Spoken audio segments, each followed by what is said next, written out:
Fala pessoal, beleza? Sejam muito bem-vindos ao canal de Resenhas dos Perdidos no Tempo, onde a gente bate papo e troca ideias sobre quadrinhos RPG e assuntos relacionados. Então, se liga aí que a resenha de hoje já vai começar e a gente vai seguir aqui na nossa caravana do UVG, Pradarias Ultravioletas e a Cidade Negra, um RPG malucão, psicodélico da Retropunk, que a gente está explorando aqui, pensando, né, um pouquinho da lore e do sistema para dar aquela visão geral para vocês de como é que funciona o jogo.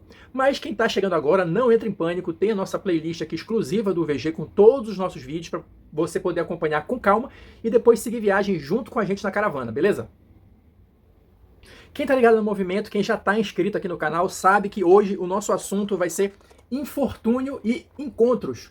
Duas mecânicas centrais, eu diria, aqui do UVG, uma vez que esse jogo ele é baseado no conceito da viagem, da exploração. Então toda longa viagem, como é o caso aqui, passando pelas pradarias desoladas, com vários pontos de interesse e tudo mais, mas claro, no RPG a gente sabe que toda viagem está sujeita a encontros, a infortúnios, e é justamente isso que a gente vai explorar no vídeo de hoje.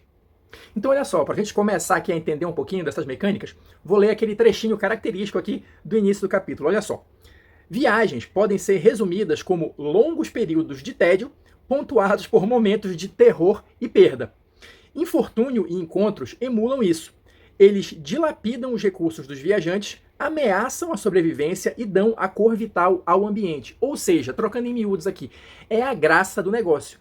Se as viagens fossem tranquilas, sem nenhum problema e tudo mais, não teria graça pelo fato de ser um jogo, né? Quando a gente está viajando na vida real, a gente quer que tudo seja tranquilo, mas no RPG tem que ter alguma coisa ali para movimentar. Então essas duas mecânicas, do infortúnio e dos encontros, vão justamente trazer esse toque especial aqui para o jogo.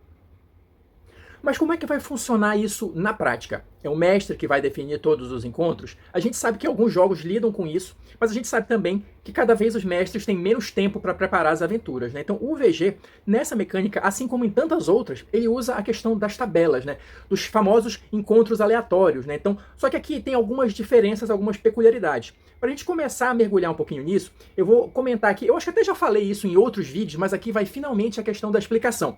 Aqui no VG, o carisma, ele meio que substitui a questão da sorte, né?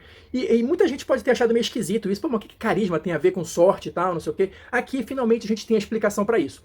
Segundo o Luca Rejec, aqui o autor do livro, o carisma no VG, ele é baseado no conceito que o carisma tinha na Grécia Antiga. Ou seja, é alguma coisa mais ou menos ali como uma sorte divina, um favorecimento, né, que de fato é injusto por essência, né? O carisma é alguém foi favorecido por um deus ali e pronto, acabou. Nada demais, nada além disso, é uma sorte aleatória, vamos dizer assim, né? Então, justamente por isso, ele entendeu que é um substituto razoável para se utilizar em casos em que a sorte fala mais alto, né? Então, aqui no VG, o carisma ele é totalmente diferente daquela ideia que às vezes a gente tem em outros jogos do potencial de liderança ou até do sex appeal.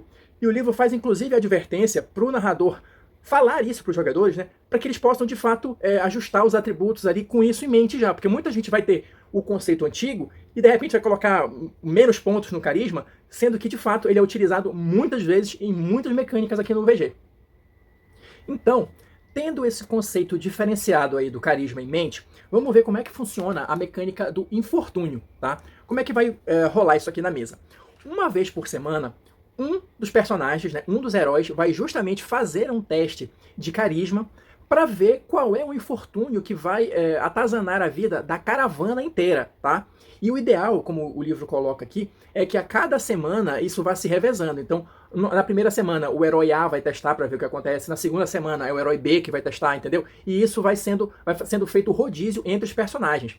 Mas olha só, esse personagem principal, vamos chamar assim, vai fazer o teste para definir qual é o evento que vai afetar toda a caravana, mas os outros personagens, os outros heróis do jogo, vão fazer, inclusive ele mesmo, vão fazer testes individuais com uma dificuldade moderada aí, para ver se eles conseguem evitar os efeitos piores daquela desgraça que vai acontecer ali na caravana naquela semana. Então, resumindo, um herói vai fazer 2 testes, o primeiro para saber qual é a desgraça que vai atacar a caravana, qual é o infortúnio, para usar o termo do livro aqui, que vai atacar a caravana, e todos os outros heróis, inclusive o que fez o primeiro teste, vão fazer um outro teste, todos de carisma, para ver se eles conseguem se safar, entre aspas, para ver se eles conseguem receber os efeitos menores desse infortúnio.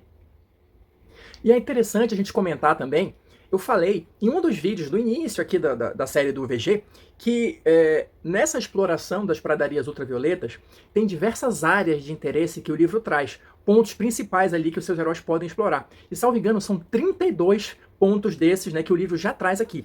E o diferencial é que cada um desses pontos vai ter a sua tabela específica de infortúnios, tá? Vou adiantar logo, de infortúnios e de encontros também. Então você tem uma gama muito variada de possibilidades de aventura para os seus personagens, né? Então é difícil você, de repente, ficar sempre enfrentando os mesmos tipos de inimigo, os mesmos tipos de infortúnio. Então, só para dar uma ideia para vocês aqui, olha, só mostrar algumas aqui. Por exemplo, a Cidadela de Porcelana. Tá aqui, tem uma tabela de infortúnios e uma tabela de encontros, tá? E assim vai se repetir com quase todas as áreas, ou praticamente todas, né? Então a gente tem aqui, olha, o Cemitério do Caminho de Pedra. Mesma coisa aqui, olha, infortúnios, tá? Encontros.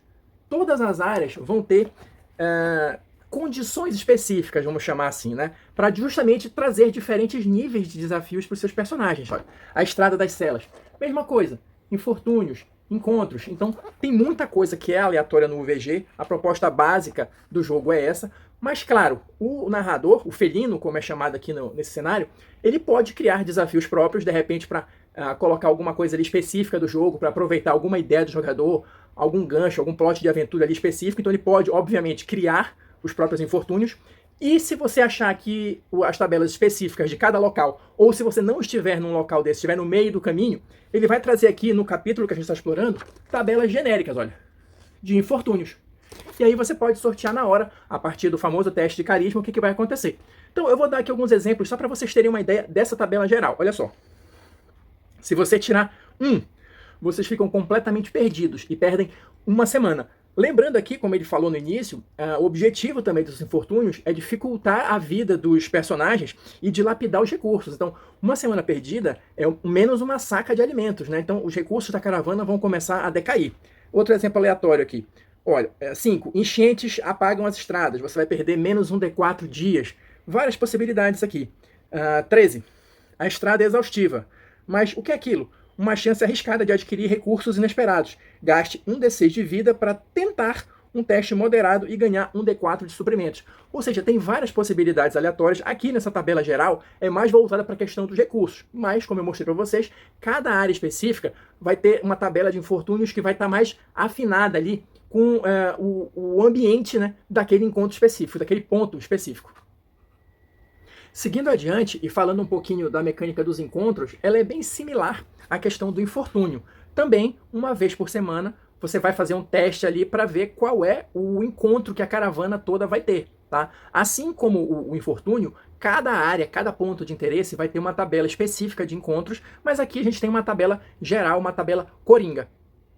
A diferença que vai ter aqui no caso dos encontros é o seguinte, apesar de ser uma tabela também, né, e você decidir tudo na sorte, aqui o personagem, ou quem for jogar aí o encontro, não vai fazer um teste de carisma, tá? O encontro funciona diferente. Você vai jogar 3d12 e a partir disso, se você estiver numa área específica, a tabela de encontro já vai te dar todas as características que você precisa saber para gerenciar aquele encontro. Mas aqui na tabela geral, o que vai acontecer? A partir dessa rolagem de 3d12, você vai definir aqui a intensidade, a distância e o tempo que a caravana vai ter até aquele encontro, a eficácia, o que aquele encontro pode fazer, se é bom, se é ruim, alguma coisa assim, e também, melhor dizendo, a hostilidade, a atitude, né? O que aquele encontro vai trazer para a caravana? É uma ameaça, é uma coisa negativa, é uma coisa positiva? Então, só para dar uns exemplos aqui, se você tirar no teste ele jogando 3d12, se você tirar 1, tá valendo.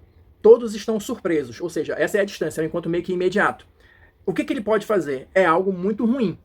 E a hostilidade é agressivo, ele vai atacar. Entendeu? Só que aqui ele não vai dizer especificamente o que é. Aí você precisa criar uma ameaça a partir do ambiente onde eles estão. Por isso que essa aqui é a tabela genérica, né? Só para dar uma ideia. Se você tirar, por exemplo, 10 e 11, rastros frescos, um teste fácil para ler. Ou seja, tá a uma certa distância ali, né? O encontro. A eficácia, o que ele pode fazer? É potencialmente útil. E a hostilidade, é educado ou amigável. Ou seja, percebam que aqui nos encontros, na verdade, não necessariamente vai ser algo ruim ou uma ameaça. Você pode, através disso aqui, encontrar recursos para sua caravana, você pode encontrar aqui inimigos também, né? Ou ameaças climáticas, sei lá, de terreno. Aí vai mais da questão da criatividade do narrador, mas usando essas linhas gerais aqui para ter uma ideia do que apresentar nesse encontro.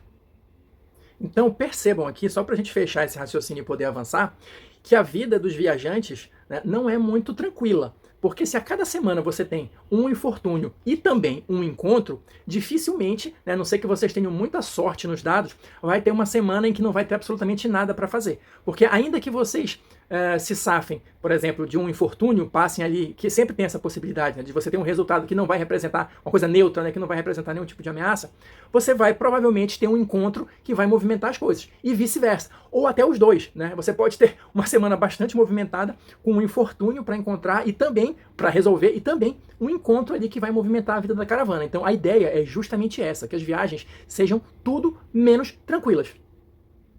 Seguindo adiante, uma outra mecânica que o livro vai trazer aqui, olha, é um sacrifício para se safar. Como é que funciona isso aqui? Bom, apesar de você ter várias tabelas de encontros e tudo mais, pode ser que você tenha ali o azar ou a sorte, não sei, enfim, de tirar os mesmos resultados. E aí vai ficar um encontro repetitivo. Ou talvez ao longo do tempo os personagens já estejam muito poderosos e você vai sortear encontros que são muito fracos em relação aos personagens. Então, nesses casos aqui, o livro dá a opção de fazer isso que ele chama de um sacrifício para se safar. Ou seja, você não vai precisar, de fato, jogar aquele encontro, aquele combate, alguma coisa assim, porque isso pode travar o jogo um pouco, pode ficar cansativo, especialmente nesse caso da diferença muito grande de poder entre os heróis e os encontros. É só uma perda de tempo ali, entre aspas. Então, existe essa regra opcional dos personagens sacrificarem ali ou um item de valor, ou recursos, ou uma saca de suprimento. Claro, tem que fazer sentido ali na narração, e aí você evita o encontro. Ele dá o exemplo aqui de você estar, da caravana está sendo seguida, por exemplo, por cães rubros, e aí você sacrifica ali uma saca de suprimentos, de salames, como ele coloca aqui, e isso vai distrair os cães rubros, e a caravana consegue passar, entendeu? Então você evita os encontros repetitivos, ou que vão só tomar tempo dos personagens, porque eles, de fato, vão ganhar. Mas para não deixar passar em branco, você faz com que eles sacrifiquem alguma coisa que faça sentido na narrativa para superar esse encontro. Uma outra mecânica que ele vai trazer aqui é o que ele chama de direto ao ponto. O que é isso? Aqui a gente vai ter basicamente uma regrinha para perseguições, né? É muito comum a gente ver nesses filmes de exploração, de viagens e tal, às vezes a caravana é atacada ou é perseguida, alguma coisa assim. Claro que o narrador ele tem ali o poder, né, de controlar isso caso ele queira e dizer, olha, vocês foram emboscados ou enfim, alguma coisa mais direta. Mas se você quiser ali jogar na sua mesa um pouco mais de tensão e tudo mais, deixar os jogadores preocupados, o livro vai trazer aqui uma tabela de perseguição. Ou seja, os personagens vão fazer aqui um teste relevante para ver como é que vai se desdobrar essa perseguição. Então vamos jogar aqui um D20 e eu vou dar aqui uns exemplos para vocês. Por exemplo, se tirar 2 ou 3, vai levar um D6 mais 1 dias em uma busca inútil. E aí você rola um infortúnio por causa disso, né? Se você tirar de 12 a 14, o inimigo está aproximando-se cada vez mais. Role mais uma vez com vantagem para ganhar mais dias, né, de distância e tudo mais. Então, enfim, você vai ter aqui uma série de regrinhas, e é bem simples a leitura, geralmente elas vão te remeter a um outro teste, para deixar essa perseguição algo mais elaborado, vamos dizer assim, né? Ela pode acabar mais rápido, você pode ir conseguindo algumas vantagens, perder outras, enfim. Então, se você quer dar aquele gostinho da perseguição tensa, tá aqui uma boa opção para usar na sua mesa. Avançando aqui, a gente vai ter a próxima sessão, moral, medo e aversão nas planícies das maravilhas. O que é isso aqui? Basicamente é uma regrinha bem simples, na verdade uma indicação, né? O que ele coloca aqui? De uma maneira geral, as criaturas que habitam, né, as planícies ultravioletas e tal, todas essas pradarias, elas não vão lutar ali até a morte, né? Não existe a necessidade de que isso aconteça. Então, basicamente, se um lado está perdendo, inclusive o dos personagens, existe a possibilidade do narrador pedir um teste de moral, que você vai resolver aqui com o atributo aura, para ver se o grupo recua ou não, se desiste da batalha, se os inimigos fogem, se os heróis fogem.